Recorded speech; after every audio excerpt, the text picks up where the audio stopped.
Hi friends, time for our last perspective video. And now it's time for 3-point. So let's bring back our chart. And did you have some guesses? So for 1 point, we started with a square. For 2 point, we started with a line. For 3 point, we'll start with a point. Then for 1 point and 2 point perspective, the depth lines are in perspective, so that will stay the same for 3 point.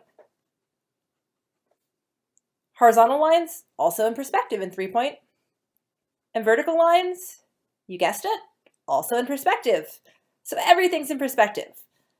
I will admit that these are most useful if you're drawing like skyscrapers where things seem to be getting smaller as they get further and further away from you up towards the sky. I don't have my engineering design students do their homework or tests in 3-point perspective. I only use it for an example so that they've done it, but it's not something I test them on. So same thing here. Let's walk through a 3-point perspective and pretend we're making a really tall building. So we're going to need a horizon line, just like before.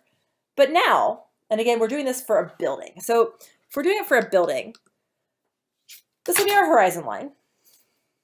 And now we're going to need a left and a right vanishing point as before. So I'll do my LVP and my RVP.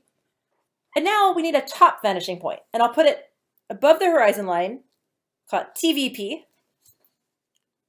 And I put it evenly spaced roughly between the left and the right vanishing point. Now, I'm going to also need now to start with a point, and I typically line this point up so it's below, directly vertically below the top vanishing point. It doesn't need to be though, but I'm going to do it that way, and you'll find for doing skyscrapers or buildings, it works best that way. So I'm going to put my point in to start right there. Now from that point, I'm going to draw off to my left vanishing point, off to my right vanishing point, and also off to my top vanishing point. I'm going to put in the edges for my building, the bottom edges of how far back I'm going to go. And since I put this vanishing point, top vanishing point between my left and right vanishing points equally, I'll go back the same distance along both edges. So putting in these lines, and these will be actually parts of the skyscraper. Now, I've got these corners. From those lines, I'm going to go up to my top vanishing point.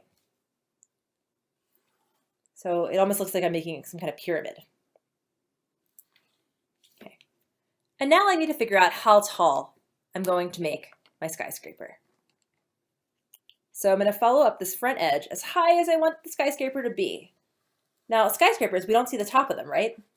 So we won't see the top of this one either. I went that far, pretty high up. Okay, if I zoom in, you guys see I went to there. Now, from that point, I'm going to go down to my left vanishing point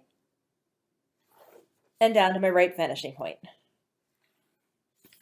Now this time I'm not drawing a cube, I'm drawing a rectangular prism because it's going to be a skyscraper. And I can now darken that's the top edge of my building. That's the top edge, right side edge of my building. And now I can highlight these guys. There we go. And now I can erase some of the lines that I wouldn't see. Okay. And I have my skyscraper. Now, if I wanted to add features to this, like some windows or a door, those would also have to be in perspective, right? So let me do these in pencil. We'll sketch in a few. All right, so if I were going to have a door, we would go up to the top vanishing point. This would also go up to the top vanishing point. And if this was the top of it, it would go off to my right vanishing point. There's my door. I made it kind of wide, maybe wider than I should, so maybe I'll instead do this to it. All right, so I've got a door, purple door. Now, if I put in some windows, their bottom edges would be along a line, right? So I could put in lines of windows this way. And honestly, at this point, I would probably sketch some things in rather than measure them out because it's just a sketch.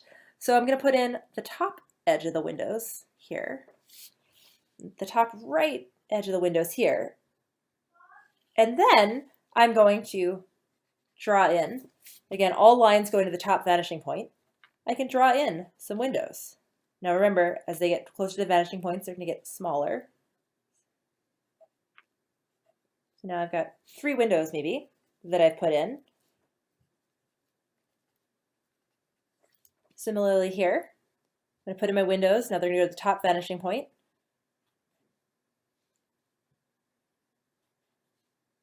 Everything's going to go off to there. I'm just putting these in again as a sketch to show you the basics of it.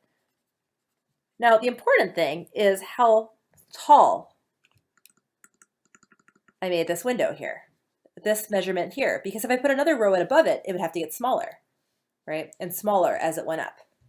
But that is how we would start to put in a skyscraper in 3-point perspective. Every line on here, like a window, right? The top of the window is going to the top vanishing point. This edge is going up to the right vanishing point, as is this. And that will also go up to the top vanishing point. So we've got these 3 vanishing points that we're working with now. I encourage you to try, make me a cool skyscraper, but know that when I teach this class, I really do focus, when I teach my engineering design classes to engineers, I do focus on 1- and 2-point perspective. So brief summary, if we're working in cubes or rectangular prisms, for cubes, you're going to start with a square, then a line, and then it would be a point. And the sets of lines that you do in perspective vary from method to method. In 1 point, the only perspective line is your depth lines. In 2-point perspective, you find that your horizontal lines and your depth lines are in perspective. And in 3-point perspective, everything is. All right, have fun drawing.